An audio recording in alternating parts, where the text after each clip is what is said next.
Welcome back to the Marvel Movie Minute, a daily podcast in which we explore the films of the Marvel Cinematic Universe 1 minute at a time. In this, our 5th season, we are looking at Joe Johnston's 2011 film Captain America, The First Avenger. I'm Andy Nelson from the Next Reel Film Podcast. And I'm podcaster Pete Wright. That's right. We're in the credits. Today we're talking about minute 115, which begins with 3 hands and ends with a sailor holding a sack on his shoulder. The bag man. The bag man. That's right. JJ This is back. why JJ is here, because he looks like the bag man. Is that what he's doing? Is because he can do that impression like a boss. Kind of a half smile, half snarl thing. Big strong sailor. It is a funky look that he's given us. Yeah. Love it. Well, okay, so we've got a few things to talk about. First, my first question is, what do you think of the score? We get the rousing Captain America theme playing over this set of credits. JJ, do you like Alan Silvestri and this particular score? Does it work for you? It's such a good question. And, watching it back, it had me thinking a lot about it. And I think that you guys in general do a much better job of picking out and remembering scores, remembering themes as they show up. And I love how what they've done with the Marvel Cinematic Universe is to bring these themes back when we're introduced to the characters. You've seen it in the DC universe too, in interesting ways. I don't find this to be one that it really sticks with me. It really makes sense for this movie, right? It really makes sense for the period. It really makes sense for everything that's happening here, but it doesn't particularly make sense for Cap for me. So when and if we've heard it when he's introduced in other parts of the MCU, I don't really remember it. Definitely not like the main Avengers theme, which is something that I think is really sort of ingrained in all of us, especially when Silvestri comes back and is doing, the Infinity War and Endgame stuff. And that's so effective. I don't find this to be particularly effective, but I feel it particularly relevant for this film. So I'm kind of mixed on it. I want Cap's theme to be something memorable, and it works with this, but I didn't remember it, unfortunately. Do you find that largely holds true for you with many of the Marvel films? I know that's a general complaint with Marvel and the themes for the characters. Individual characters, maybe, but I think both. So I mentioned the Avengers, and I think the Guardians, actually, their theme too. Those two seem to hit me. Like for some reason, they're triggering in a very positive way for me, in the way that I view the MCU. But yeah, a lot of it is somewhat, I guess under the radar. And Silvestri, he's so prolific. There's so much there to look at in his book of work that it might be on purpose, right? To be able to take this huge mix, make stuff that works together and do that. I think the reason why I brought up the DC universe in this is because in their group, right, in the Justice League, Wonder Woman is so prominent. Wonder Woman's theme is so distinct, and I love it. I kind of get a cheer every time I hear Wonder Woman in the DC universe. I don't necessarily feel the same way in the Marvel universe, but that may be by design. And I think Silvestri is so, again, I said prolific, so wide-ranging that he might be the perfect pick for all of the different Marvel stuff that he's done here. There's so many Alan Silvestri scores that just really stand out. He's done so much great work with Robert Zemeckis, and I just think that there's a lot of stuff that he's created that really stands out. I think the Captain America theme itself, like this particular part here, the dun dun dun dun dun. Yeah, that works on the whole. Like the score itself, to your point, it feels like it fits in kind of what Joe Johnston is doing here with kind of a 40s feel as far as the film goes. But I generally struggle with the themes. I mean, I liked Patrick Doyle and his work for Thor last season, but at the same time, like, you asked me to hum the Thor theme, and I'm like, can't do it. I can't remember the Thor theme. Yeah, I know it's very big and bombastic, but that's all I've got. So yeah, it's a struggle that I really have with these films, and the Avengers theme, to your point, is probably the one thing that is easily hummable. But at the same time, it's like, I don't know if I can think of any other music from the movie other than the Avengers theme itself. And it's a weird thing with Marvel where, I don't know, they struggle with their themes and their scores. Pete, where do you land with all this? Well, I think you guys are too hard on it. I feel like the themes do what they need to do when it's most important, when I'm watching the movie. And the fact that I can't hum back a theme from this movie, with the exception of Cap's theme, is I'm not discrediting Silvestri for that at all. And I really don't discredit Marvel, because when I'm watching the movie, the themes are awesome. And I love the way they handle music, as a practice. I think they do it well. I can't think of. So here's the inverse of the question. Can you think of a score that you feel like is terrible for Marvel? No, absolutely not. Well, I mean, there he is. Wakanda Forever. No, I poked the dragon. I know it's new, but right. Can we talk about that? Wait, no, that's a different show. Yeah, we'll catch you in 23 years. Yeah, right. we've got some time to get to that one. I don't remember the Iron Man 2 score that well, so that might be one that, like Ramin Djawadi, the Iron Man score wasn't overly great, but like the sound, kind of that grinding electric guitar, worked for Tony. So I don't know. Iron Man 2 is the one that stands out. I know Djawadi didn't come back to do that one. I think it was John Powell, if I remember correctly. But that one just doesn't stand out as a score that like I would ever feel like putting on. Well, I go back to JJ's point that this theme works particularly well for this movie, even if it's not so memorable for the character for you guys. Like for me, now that we've watched it a minute at a time and heard it so many times come back in for Cap, like it's hard not to hear it in my head while I'm brushing my teeth every day. Like it's everywhere, and so I love it. I think it's fantastic, and it actually, I am excited having spent so much time with it to listen to the way it's incorporated into the Avengers. My hunch is I'll be surprised at the number of places that it shows up. Sing the Cap theme and then immediately follow it up with the Back to the Future theme. Speaking of Zemeckis. Why are you doing this to me right now? I'm telling you, they're not the same. They're not the same, but you can. It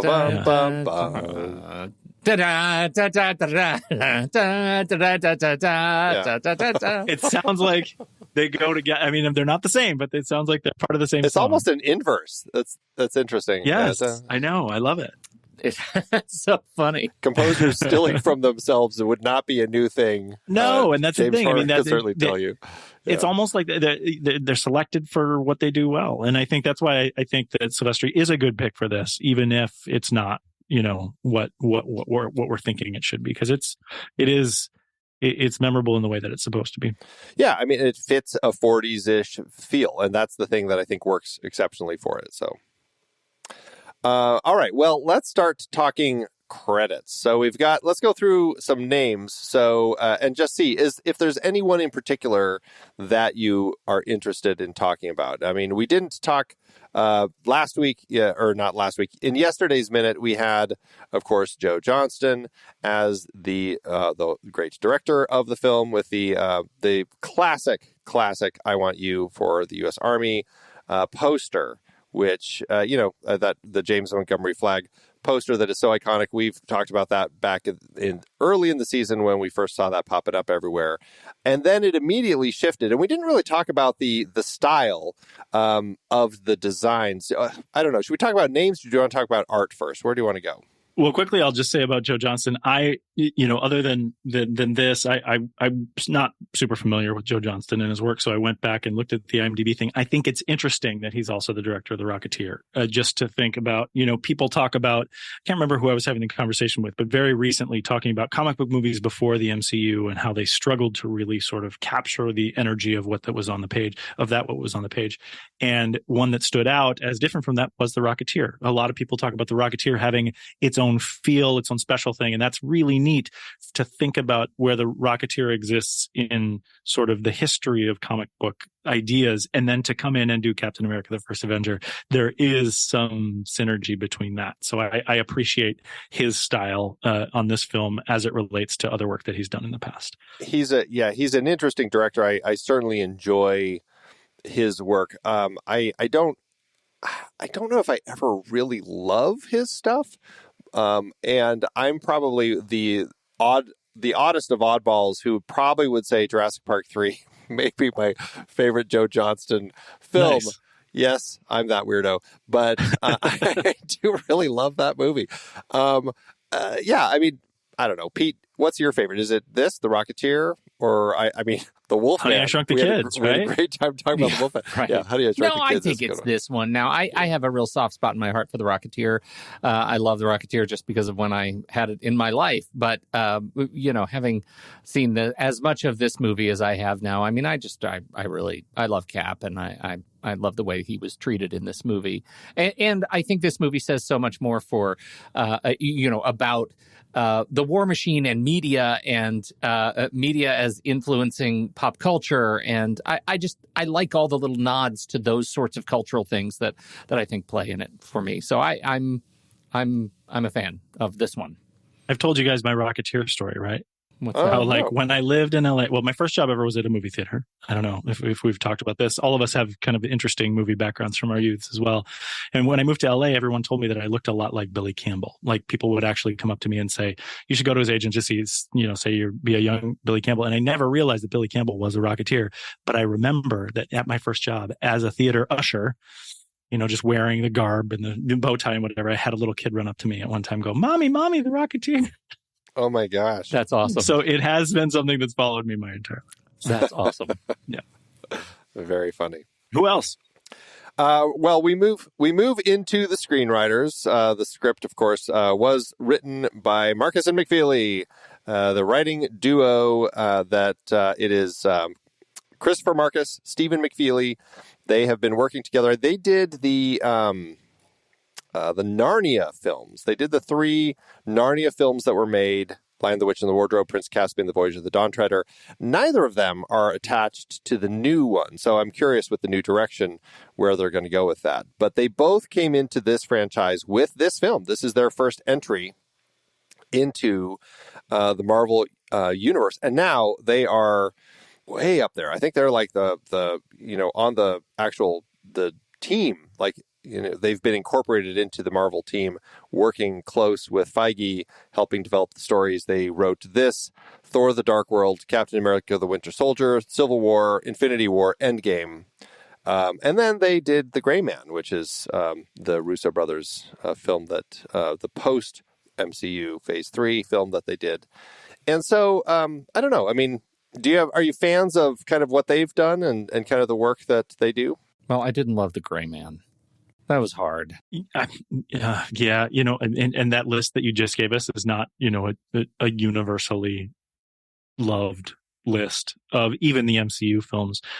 I don't dislike The Dark World. My kids actually make fun of it. They put a Thor: The Dark World poster up in my closet behind my clothes that said "Nobody likes Thor: The Dark World." I do. Wow! Whoa! But that being said, ouch. But that being said, I know that it's not. They're not out there. What I think they probably do well, and you mentioned them joining the team, and they're involved in a lot of the different things after this point in the MCU, is that they probably have a really great working relationship with Feige and with the Russos and all that sort of thing. And I think that you definitely see their skill in being able to pull wide-ranging things together, very complex stories, and to be able to tell a story here. And so I appreciate that, but I don't know that I necessarily see their mark on these things so much as I see I appreciate their what they're doing as part of the team. I should add, in all fairness, I like more of the stuff that they've written than I don't like, because I'm such a fan of Endgame and Infinity War and Civil War and Agent Carter and, Winter Soldier. Obviously, like the list of the Marvel stuff, I'm a big fan of. I worry a little bit about, what's happened since, but I have no reason to fear that they're going to be able to not create great stuff in the future. It's just Gray Man was a bummer for me. It's nice to see when people land and are able to consistently create things that other people love. And I think this movie is a real, pay into that.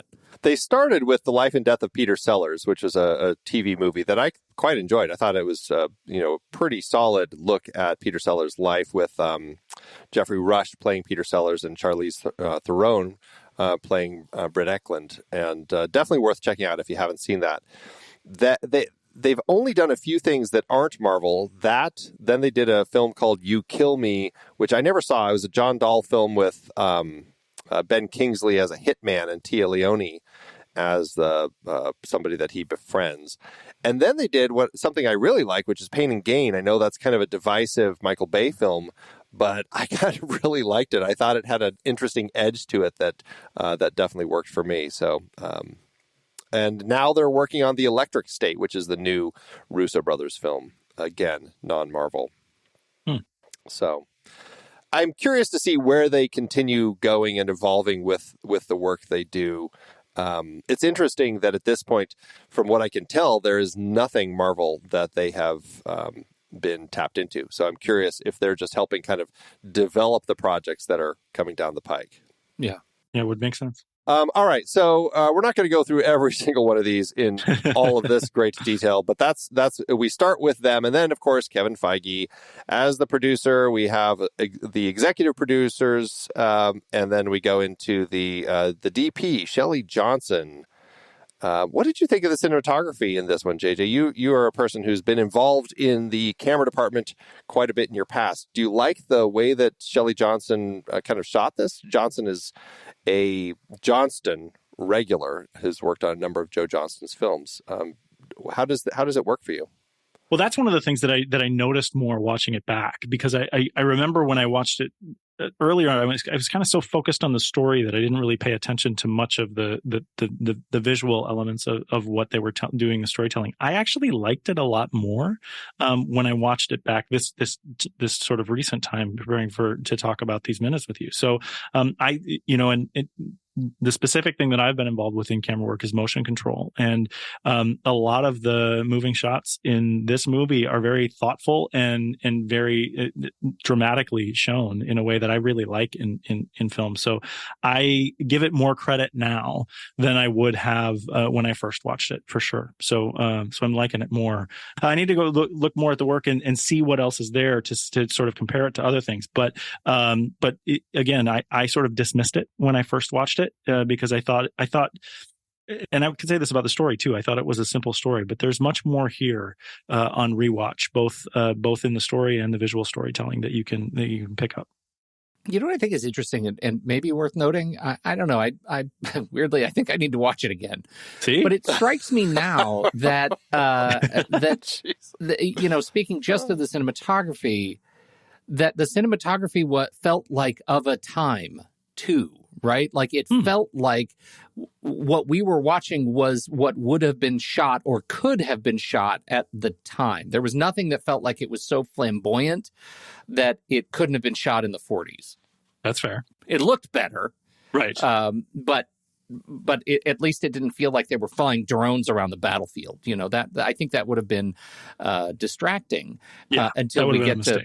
Yeah, until we get to like throwing those guys out of the building, and then we get the wide shot, and we're running down the street, and it feels a little bit more energetic. We do have some lots of rolling shots, lots of driving shots, chasing Cap when he's running. But my feeling is even in the big minutes where blowing up Hydra stuff in the great big warehouse that we love so much, like even that felt like you could have put the camera in a facility like that in 1940 and captured that shot.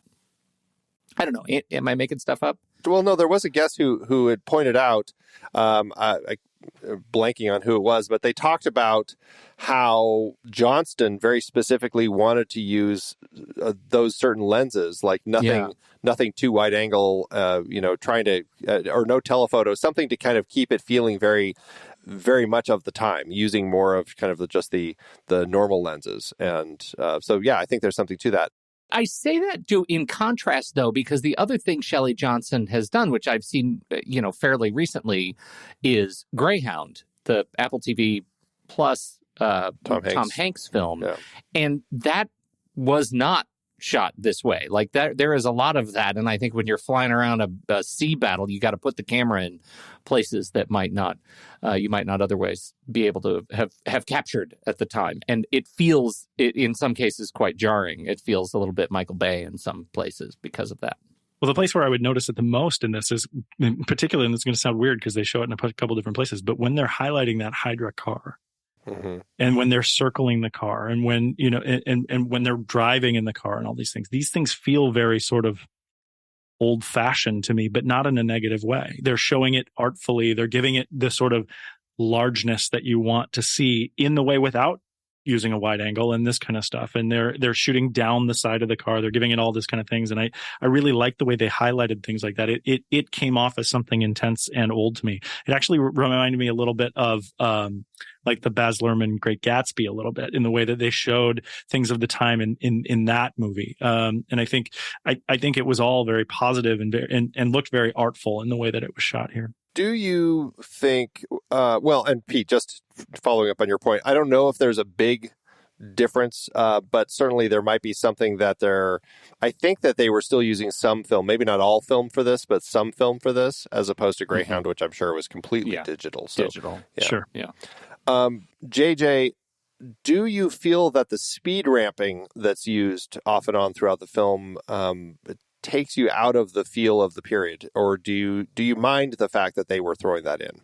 So I don't mind it, but I'm a massive fan of, I've used this word with you guys before, of novelty, right? So even in the period when they're using novelty, I'm comfortable with it. So when you talk about speed ramping, what it makes me think of a film where it maybe goes too far is like the Sherlock Holmes movies with Robert Downey Jr., right? Where it's of a period too, but they're completely shooting in a sort of anachronistic style that doesn't make sense for the time period. Whereas here, it didn't feel exaggerated in a way that was like a caricature. It felt like something that could be possible or was purposeful in the way that they were doing it. So it never really bothered me the way that they were using it in this film. But I can understand why that might be the case for some people as they watch it. Sure. All right. Well, we move on from the director of photography to production designer Rick Heinrichs, who hasn't done a lot in the Marvel universe, although he did work on the production design for Ang Lee's Hulk. That was his first Marvel dip into Marvel, and then he does The Wolfman and this with Joe Johnston. So he's he hasn't done a lot with Joe Johnston, but it seems like he came on to this from The Wolfman, and then went on to do a bunch of other stuff. Most recently, just did Glass Onion, A Knives Out Mystery, which is by the time this is out, it is out on Netflix for people to watch. But I mean, the production design also is another element that, like the camera work, I think it works really well, giving us that sense of the time. I really enjoy the production design throughout the film. Yeah, very consistent and really exciting to see. Yeah. Paired with the costume design, I'm skipping a little bit, but Anna B. Shepard did the costume design for this film. And again, it looks really great for what they're doing in the I mean, other than the bra and the cutscene, I think we're doing really well there. Let me take you back. The bra was calling from inside the blouse. That was the joke, and it's still funny. It's still funny. Well, and also Anna B. Shepard is the one to thank for the red dress, because as we pointed out, that was actually designed for Melanie Laurent in Inglourious Bastards, nice. But didn't end up working in that film, or didn't end up playing, I should say, in that film. So she saved it, and Haley Atwell got to wear it here. So good timing. Yeah. Another person who hasn't done a lot of stuff with Marvel, although she most recently did Spider-Man Far From Home. And a much more fun project for her to have done is Eurovision Song Contest, The Story of Fire Saga. Nice. Oh, the costumes in that one. So much fun. I skipped over the editors. Any thoughts on the editing as far as Jeffrey Ford and Robert Dalva and the editing, what they're bringing to the table? No. It was, other than it was great. There's something in here that got me out. I think we talked about the way they ended up, sort of utilizing speed ramping and as a way to keep it novel, and not take us out of the film with editing that felt, period adjacent. I agree. I think the fact, that one of the greatest things you can say about editors is when you don't notice them. Right. And I think I was really happy with everything we saw in terms of editing in this film. Yeah. Visual effects supervisor Christopher Townsend. Do you like the way that the visuals play throughout the film? I know there are some questionable effects in parts of the film, and it was largely also designed to be 3D. But I mean, does it otherwise play pretty well for you? Well, the effect that I always think about when I think about this movie is Scrawny Steve. And And I mean, I generally believe it. I don't want to say, I mean, it is as it's intended, but it's not perfect. There's lots of scenes in the film where I could be like, oh, come on. They could have cut it differently. They could have shown it differently. You know, it's so clearly just out of, like, I think there's a scene in a cab. That was the one you guys we're were talking about with, right? Yeah. You know, like Gandalf and that didn't the force perspective didn't play. So I mean, but I also know it's a challenge. So I don't want to take anything away from it, but it's just, I think they could have done things differently with Scrawny Steve in particular to make it look a little different. I guess for my money that it just worked exceptionally well for me, that the Scrawny Steve, because it's like magic. Like I am able to let go of the fact that that particular human doesn't exist. It is a concatenation of two humans and different things. And the fact that they pull it off as well as they do is extraordinary to me. So I feel like there's just nothing I can say to possibly diminish that work, because it's mind-blowing. It's mind-blowing in hindsight after looking at it minute by minute. It makes sense. Every time they show up, it's just a feat of science and technology that they're able to do that stuff. And so I give it the stuff that I notice that takes me out of it a little bit, I give it a pass because it's extraordinary. I think that's a good way of looking at it for sure. I also want to just give a shout out, since we're talking visual effects supervisor Christopher Townsend, the fact that they did opt to use a lot of miniatures and some actual practical effects, which is nice to see, because sometimes it feels like, especially as we get later in the MCU, where it's just like everything is CG, like, you know, why do anything practically when we can make the whole thing ourselves? And I like that at this point, I think with Joe Johnston's background, he was looking to do some of that. And so I liked that they did find ways to blend that in ways that worked really well for me. There's only a few times where I really am taken out because some effect didn't quite work right. So I'm glad that they had those practicals in there. Agreed. Yeah, for sure. Then we go to some of our co-producers, and then, of course, Alan Silvestri, who we already chatted about. He gets the best poster. I think his poster is the coolest, with the plane coming around and shooting at you like this. Like, I don't know why, but that's my favorite of all the visuals in the credits. It is a very cool plane. I like that one. I want to come back to the art, though, because there's some fantastic stuff that we're seeing here. We have music supervisor Dave Jordan, who is very busy with the MCU. And we end with the casting, Sarah Haley Finn, Randy Hiller, and Priscilla John, who, they're... I know some of them have done quite a bit with the MCU. So, but now let's jump back to the beginning and start talking about some of this art, because it's just fantastic. So much great art. This was the company that did this was Rocket Studio. They're now Method Design, but they were Rocket at the time they did this. And they came up with this concept because of Joe Johnston, because they worked with him on The Wolfman, and he had done The Rocketeer. And so that was kind of the thing that kind of gave them the launch pad to get into the design for what they were going to do here. And they came up with this whole idea from The Rocketeer, because that film has some black and white Nazi propaganda stuff in there.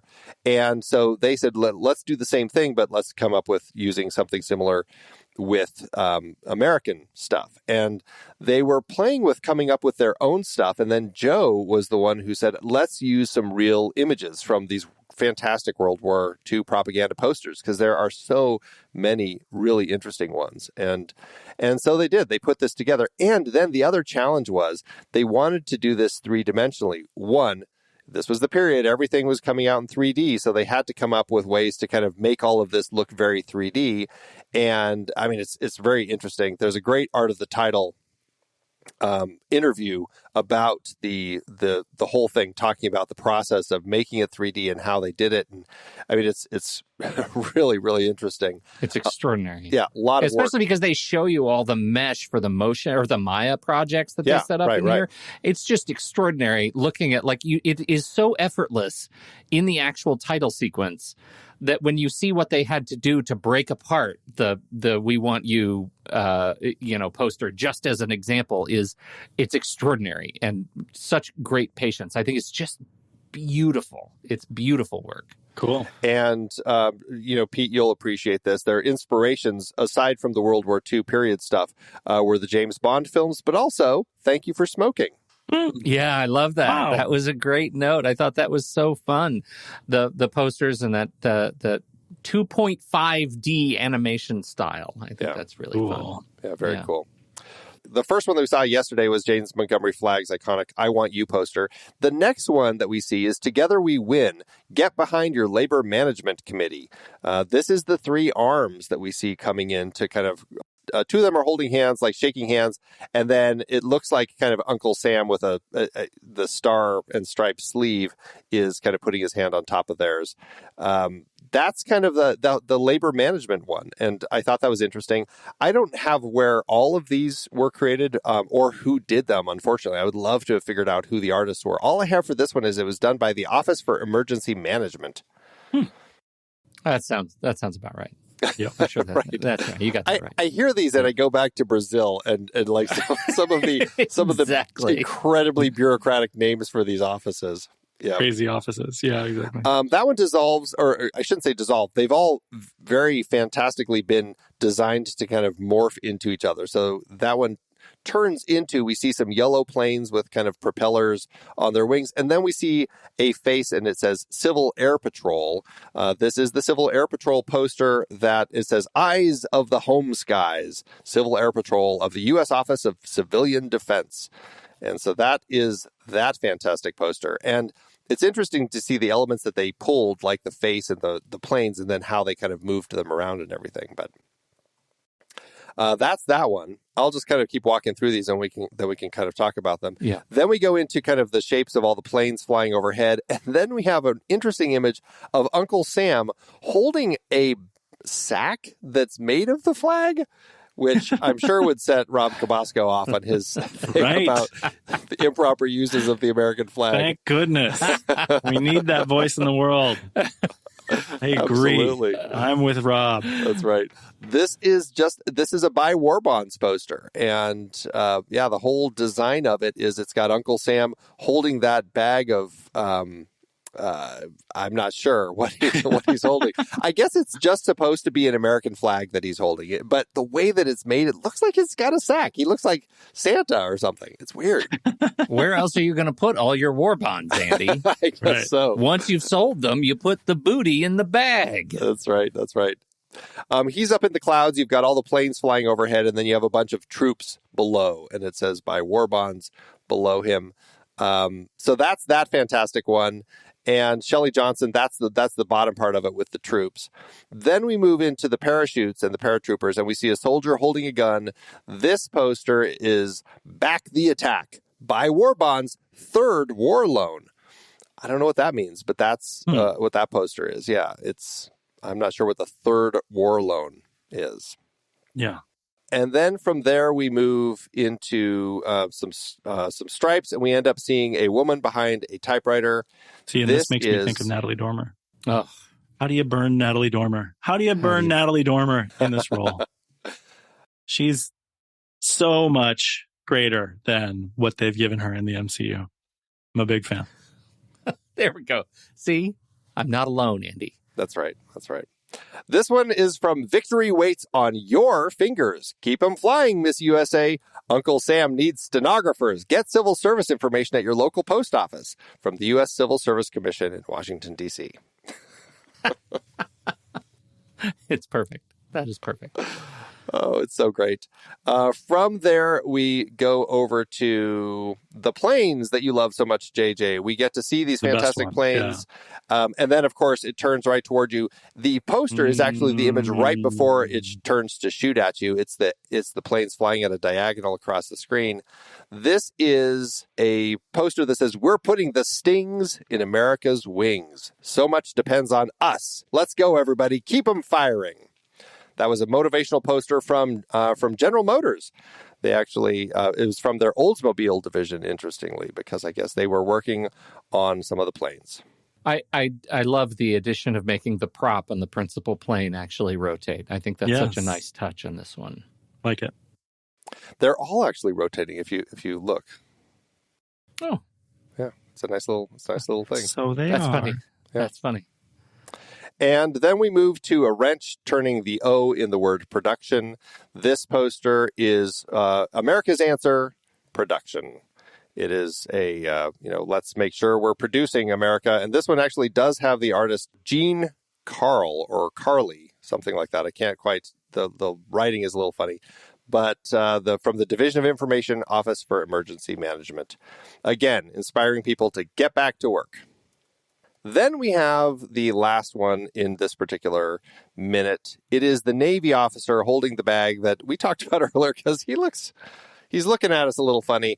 But it's interesting. You know what he's saying? I just stole all your war bonds, old man. That's right. Well, what's interesting about this one is this is a propaganda poster that says, if you tell where he's going, he may never get there. What? Yeah. Oh, it's a loose lips sink ships kind of poster. Yeah. But right. Who would be telling what and how? Americans telling their relatives overseas, I guess. Put up. Yeah. That's a good question. I don't know. The county seat, I guess. I don't know. That seems a little strange. And to think about the technology at the time, it seems really odd. But I guess maybe they thought that everybody could be a spy. Yeah. Well, yeah. I mean, if you have family over in Europe and you're talking to them about, this I just saw in the paper today, this Navy fleet was going over here, and they tell somebody. I mean, I guess that's kind of what their idea is, Yeah. I suppose. Yeah. It all speaks to propaganda, and this is the message that they're trying to get to the American public. Yeah. And I guess privacy existed then, so that makes sense. It doesn't anymore, so, Now it just seems like, not say something? Well, how do we do that? The really interesting thing about where they landed on this particular design element, it's really actually very simple. I mean, as complex as it is to create these stereoscopic kind of 3D versions of these posters, but it's really pretty straightforward, simple graphics. The original, when we go back to the art of the title, you can see the original concept of the Captain America credits that they had done, and the pitch plate shows Captain America in a lot of these heroic situations, like an animated kind of stereoscopic 3D Captain America, and it reminds me of one of my very favorite closing credit sequences of the era in which we live of superhero movies, which is the closing credits of Wonder Woman.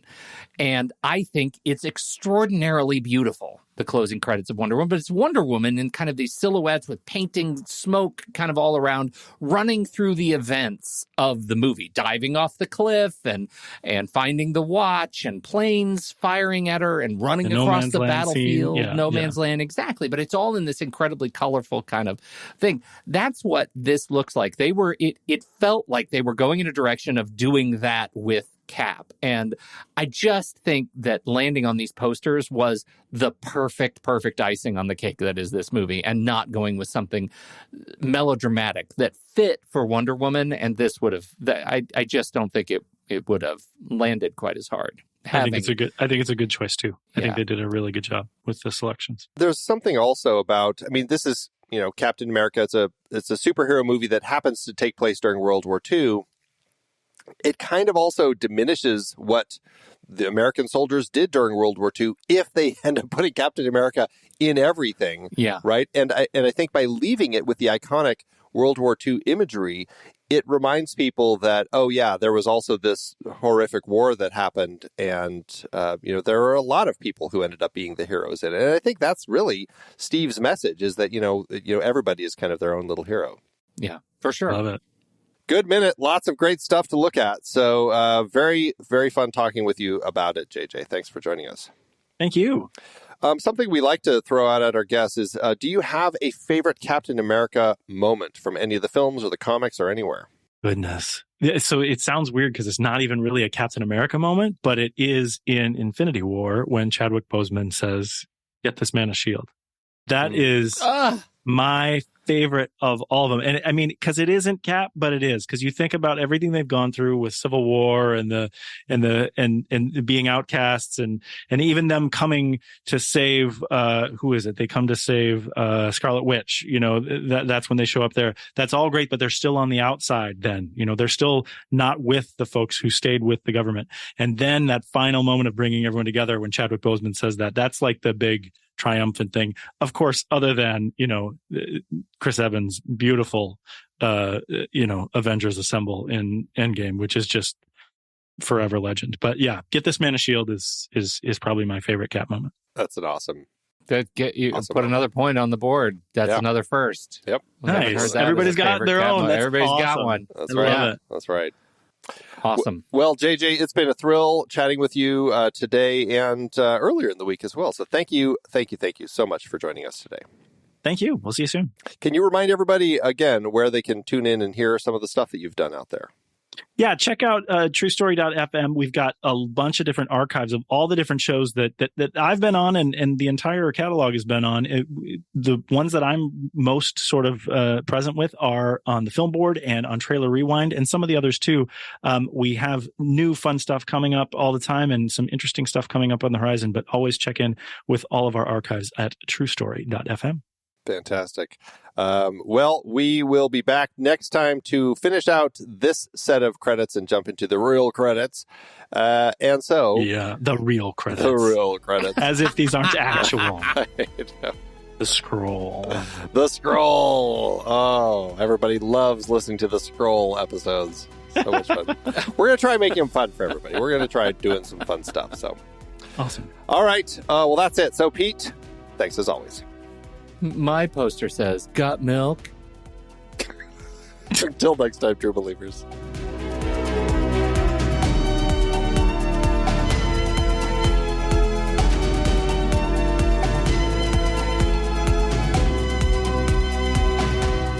Marvel Movie Minute is a production of TruStory FM.